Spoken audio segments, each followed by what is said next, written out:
Ahora, una vez más con usted, el pastor David Ormachea, para presentar la segunda parte de este mensaje de la serie titulada Cristo frente a las encrucijadas.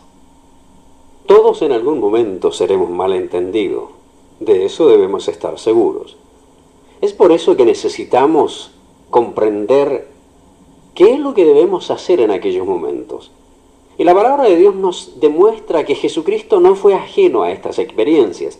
Cristo también se encontró frente a la encrucijada del malentendido. Constantemente fue malentendido. Fue malentendido por los líderes religiosos de su época, fue malentendido por la gente, fue malentendido por su propia familia. De Jesucristo se dijeron muchas cosas. Cuando fue malentendido, sufrió. Y antes de que usted tome esto livianamente, debe ponerse en los zapatos de Jesucristo. No olvide que Jesucristo fue considerado un loco. Todo por querer hacer el bien y compartir con la humanidad un mensaje de esperanza. Naturalmente que habían críticas demasiado duras. Los escribas, el primer grupo que lo malentendió fueron los fariseos, malentendieron sus acciones. El segundo grupo fue los conocidos de la ciudad natal, que malentendieron su pasión por su ministerio. Ahora aparecen los escribas, quienes eran los antiguos abogados, eran expertos en la ley, quienes mal interpretan su poder. Ellos vinieron desde Jerusalén porque seguramente querían tomar una decisión oficial acerca de este predicador peregrino y dijeron: este hombre está poseído por Belcebú. ¿Belcebú? Bueno, ¿quién es? Dice que echa fuera a los demonios por el gobernador de los demonios. Y esta fue una crítica demasiado dura. He sido criticado, pero nunca me han acusado de esa manera. He sido criticado, pero nunca de la forma que Jesucristo fue malentendido. ¿Usted puede imaginarse que alguien le insulte diciendo que usted representa al diablo? Que le diga que es uno de los emisarios de Satanás. ¿Puede imaginarse usted? El versículo 23 dice: y habiéndolos llamado, les decía en parábolas: ¿cómo puede echar fuera a Satanás? Si un reino está dividido contra sí mismo, tal reino no puede permanecer. Y si una casa está dividida contra sí mismo, tal casa no puede permanecer. En palabras sencillas, Jesucristo le está diciendo: mayor necesidad no puedo encontrar. ¿Cómo pueden decir que yo represento a Belcebú, a Satanás? Si Satanás es el que envía a los demonios para posesionarse de la gente, ¿cómo voy a estar yo sacándolo? En el versículo 30, ellos seguían diciendo: tiene espíritu inmundo. Decían: él no es Dios, él es Satanás. Y seguramente le decían a la gente eso. Lo que ustedes han visto no son milagros, sino magia negra. Tengan mucho cuidado. Antes de seguir más adelante, quisiera compartir con ustedes una palabra de advertencia concerniente a las cosas que decimos de otras personas. A veces las palabras, obviamente, nos meten en áreas difíciles. Las palabras se meten en lo más profundo de la vida de las personas y producen un daño tan grande que hay personas que pasan el resto de su vida tratando de salir de aquel trauma que le ha producido aquella experiencia, causado a veces por comentarios ridículos y malintencionados. Un amigo mío que está en el ministerio escribió algo sobre la crítica y dice lo siguiente: un hombre descargó sobre mí una crítica diciendo que era un pastor malvado, que estaba destruyendo y dispersando las ovejas. Esas fueron sus palabras exactas. Le pregunté si él sabía que estaba citando las Escrituras. Me dijo que sí. Le pregunté entonces: dime, ¿quién dijo eso y acerca de quiénes? Él no pudo contestarme en ese momento. Y yo le dije que había sido el profeta Jeremías quien fue el primero en decir aquello. Y que lo dijo por los últimos 4 reyes de Judá, 4 de los hombres más malvados que han vivido. Inmediatamente pensé que eso cambiaría lo que él estaba pensando de mí, pero no lo hizo. Él sigue escribiendo lo siguiente: lo mejor del cristianismo es devorado por lo peor de algunos, y a menudo pienso que lo peor es aquel espíritu malo que ataca a nuestros hermanos. Me imagino que esto hace pensar a los de afuera que convertirse en un cristiano le hace a uno volver más bien en una personalidad un tanto extraña. Algo se necesita decir con respecto a nuestros críticos. Nuestro Señor Jesucristo dejó dicho claramente lo que debemos hacer si tenemos algo contra algún hermano. Él dice, anda y dile a tu hermano cuál es su falta y arreglen el asunto entre ustedes dos. La mejor forma de manejar un reclamo contra otra persona es frontalmente. Aunque puede doler inicialmente, su amor lleno de preocupación puede restaurar su relación interpersonal. Note cómo él concluye su declaración. Este hombre que escribe dice lo siguiente: los críticos necesitan suavizarse y los criticados necesitan endurecerse. No debemos permitir que nuestros detractores nos conduzcan a la depresión y a la angustia. Cada crítica nos provee de una oportunidad para crecer. Olvide al crítico. Es mucho más importante considerar la crítica, especialmente si ésta viene de más de una fuente. Ahora me encanta cómo concluye con una ilustración cuando dice, así como el antiguo proverbio concluye, si un hombre le llama a usted asno, no le ponga atención. Pero si dos hombres le llaman asno, vaya y busque una montura. Volviendo a esto, tenemos que tener cuidado nosotros de lo que se dice, pero también tenemos que poner atención a las críticas que se nos hacen.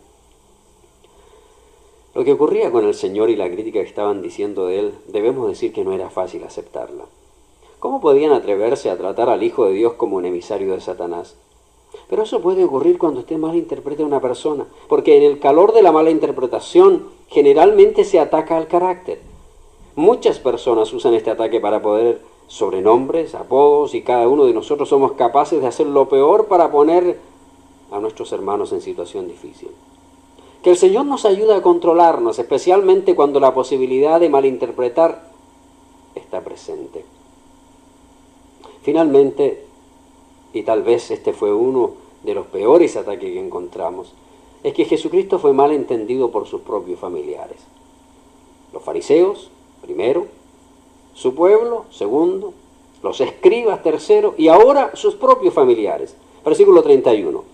Vienen después sus hermanos y su madre, y quedándose afuera enviaron a llamarle. Y la gente que estaba sentada alrededor de él dijo, tu madre y tus hermanos están afuera y te buscan. Respondió diciendo, ¿quién es mi madre y mis hermanos? Y mirando a los que estaban alrededor de él, dijo, he aquí mi madre y mis hermanos. Porque todo aquel que hace la voluntad de Dios, ese es mi hermano, y mi hermana, y mi madre. Todas las fuentes de comentaristas que observé están de acuerdo que los miembros de la familia de Jesucristo que son mencionados aquí en los versículos 31 y 32 estaban esperándole porque estaban convencidos de que Jesucristo estaba demente. Aparentemente ellos estaban de acuerdo con lo que se había dicho de él en el versículo 21. Según ellos, estaba fuera de sí. El comentarista A.T. Robertson dice lo siguiente, es un cuadro típico de la madre y los hermanos de Jesús esperando fuera de la casa, pensando que está fuera de sí y queriendo llevarlo a la casa. Su madre y sus hermanos viajaron cerca de 30 millas desde Nazaret hasta Capernaum con la esperanza de llevarlo de regreso porque aparentemente pensaban que estaba fuera de sí.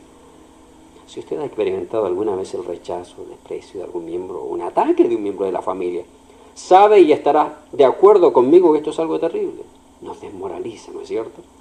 Cuán gravemente equivocados estaban la madre y los hermanos de Jesús. Lo habían juzgado mal.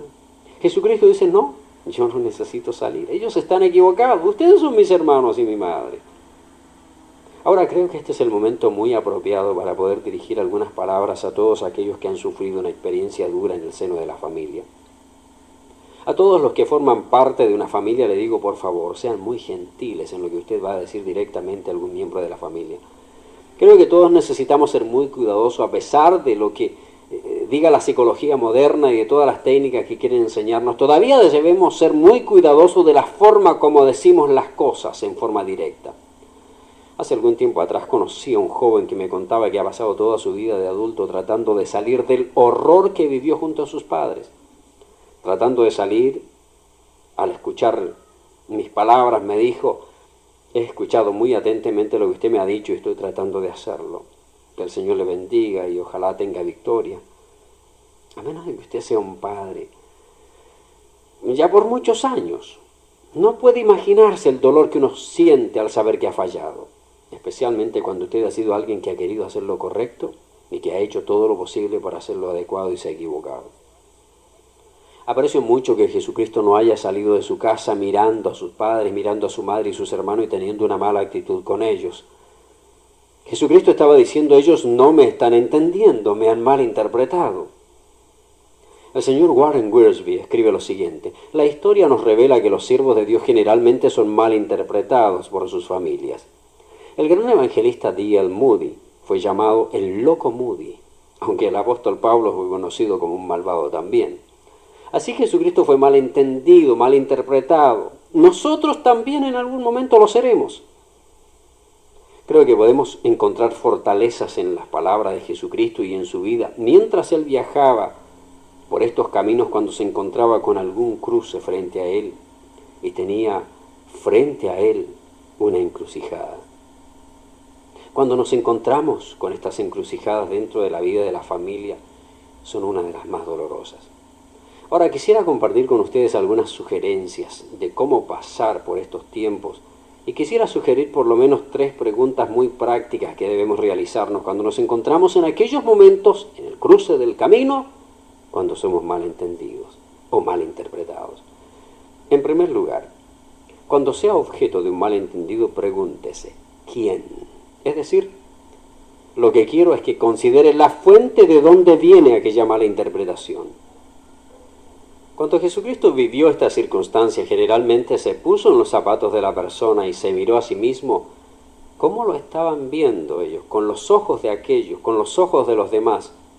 Eso le ayudará a entender lo que ellos estaban viendo en usted.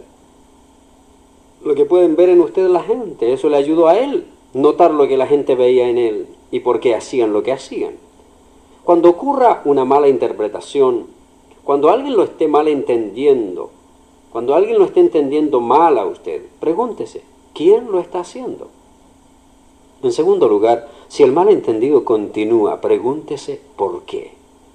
Si esta situación que usted vive continúa y sigue siendo mal interpretado, pregúntese por qué. Puede que usted esté haciéndolo inadvertidamente, o tal vez usted mismo está creando una idea errónea y le están malinterpretando. Es posible que usted tenga algo que esté provocando ser malinterpretado. Tal vez la persona es alguien entregada al negativismo y usted es el objeto de sus ataques negativos. Pero pregúntese por qué. Le ayudará a entender mejor el problema y a comprender mejor su vida. Si usted se pregunta por qué está ocurriendo aquello. En tercer lugar, cuando el malentendido termine, pregúntese qué. ¿Qué es lo que debo aprender en esta lección que he sido incluido? ¿Qué voy a recibir de beneficio por haber pasado por esto con sabiduría? ¿Cómo voy a ser una persona mejor de aquí en adelante? ¿Qué beneficio resultará de esta experiencia?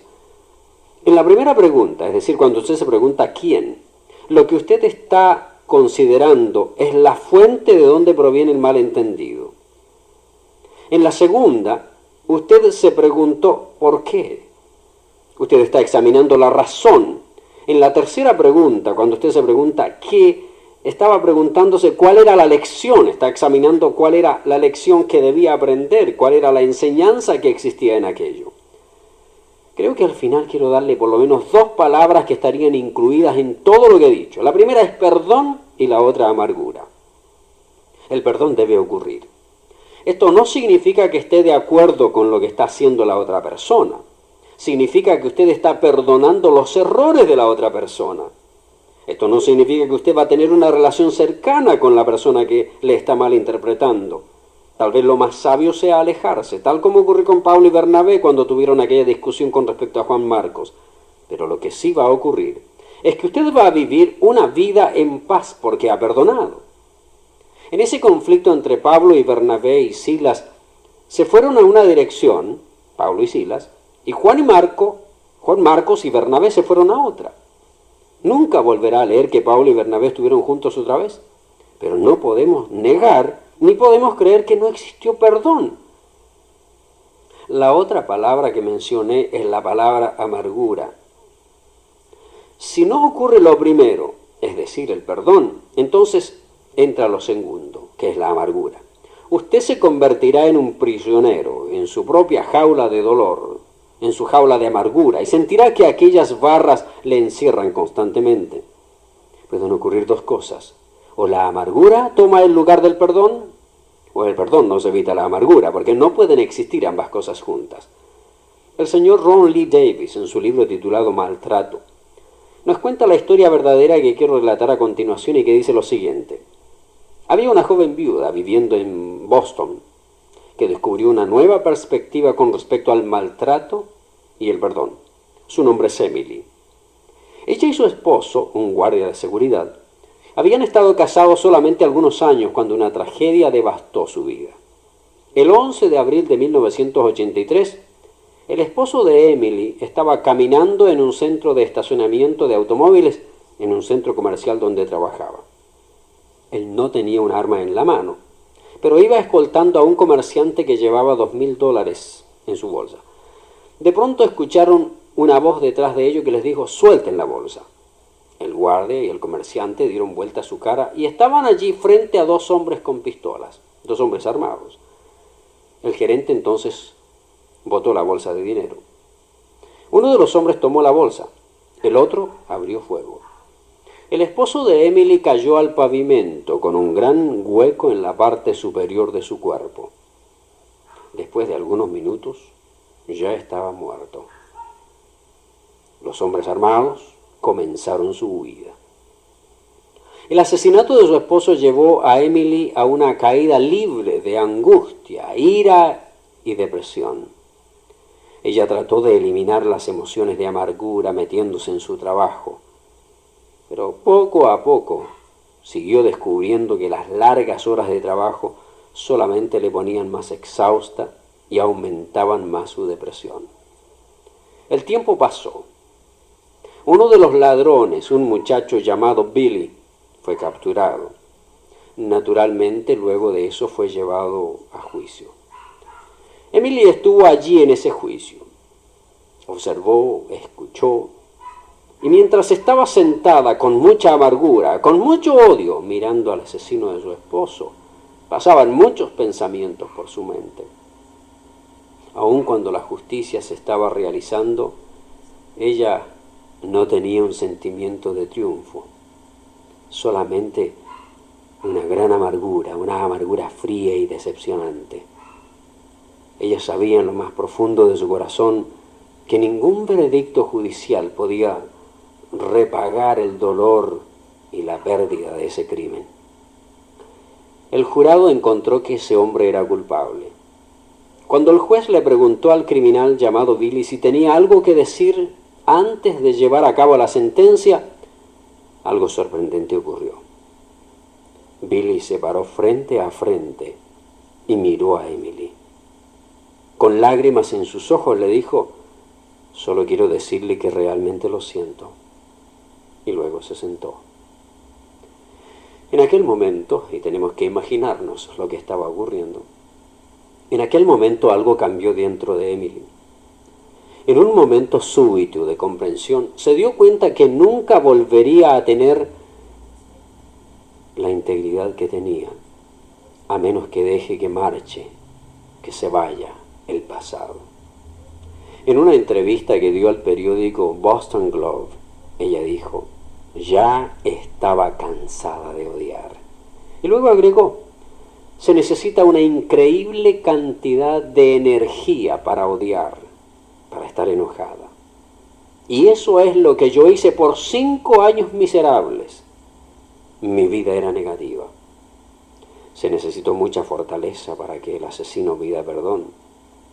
Y algunos podrían decir que solamente lo hizo para obtener una sentencia menor, pero creo que no era esa la motivación, porque ya era demasiado tarde. El juez ya había dicho todo lo que tenía que decir. Además de eso, no me interesa lo que la gente piensa», agregó ella. «Más bien tiene que ver con lo que es correcto para mí». Y luego agregó: «No se equivoquen en lo que estoy diciendo. No se equivoquen. Estoy de acuerdo que ese hombre necesita pagar por su crimen, de acuerdo a la ley, pero creo que él ha cambiado y creo que yo también». Luego termina diciendo: «Dejar que se marche la ira fue una cosa muy grande. Pero una vez que la pude dejar que se vaya y perdonar, pude volver a tomar el control de mi vida». No quiero concluir, después de un relato como este, sin hablar a aquella persona que en este momento me está escuchando, que ha sido mal interpretada. Tal vez usted es una mujer que ha sido mal interpretada por su marido, o es un marido que está sufriendo con su esposa. Tal vez sus hijos lo están mal interpretando. Tal vez los padres lo malinterpretan a usted. La mala interpretación proveniente de los miembros de la familia es muy dura. La vivió Jesucristo. Tal vez son los líderes de la iglesia, los líderes religiosos. La mala interpretación de los líderes, muy dura también, causa dolor. Tal vez son los que le rodean, los de su pueblo, los de su trabajo. También es duro. Tal vez son las autoridades. También es duro. Todo eso vivió Jesucristo. Él dejó un camino, porque Él se encontró en algún momento frente a la encrucijada del malentendido. Y ese camino es el que debemos seguir. Usted debe tomar la opción del perdón. Usted no puede cambiar el pasado, pero su amargura sí puede cambiarlo a usted. Este no será el último choque que tendrá, tal como en un juego de hockey. Vendrá nuevamente nuevos choques, nuevas heridas. Y usted no puede quedar amargado y anclado en su amargura. Si usted permite que eso ocurra así, la amargura será cada vez más profunda, a menos que usted deje que entre en su vida el perdón. Y entonces encontrará que cuando vuelva a tener otra colisión, otro choque, cuando nuevamente alguien le malinterprete o le malentienda, usted podrá manejar con mayor sabiduría y más fácilmente aquella situación porque aprendió a hacerlo. ¿Cuál es su situación? Se encuentra en un malentendido, le están malinterpretando, está tratando de hacer cosas bien. Tal vez usted es un pastor. Ha hecho lo mejor que ha podido para ayudar a una familia. Le están malinterpretando sus acciones. O tal vez es un miembro de una congregación que ha hecho lo mejor y los líderes están malinterpretando sus acciones. Es difícil estar allí. Lo digo sinceramente porque he estado allí muchas veces. Me he encontrado en el mismo lugar en que usted se encuentra. He tenido que sufrir malentendido. Recuerda al Cristo de la gloria, aquel que fue a la cruz. Recuerda aquel Cristo que pensando en usted dijo, Padre, perdónales porque no saben lo que hace. Recuerda al Cristo que murió, no como un hombre amargado, sino lleno de perdón. Deje que se vaya la amargura y si necesita un proceso de meses, siga trabajando en ella. Si necesita años, permanezca fiel. Pero deje que la amargura se vaya. Pero antes de que se vaya, tendrá que reemplazarla con el perdón. Le ruego que le haga. Hágalo, le va a ir bien, se lo aseguro. Ha sido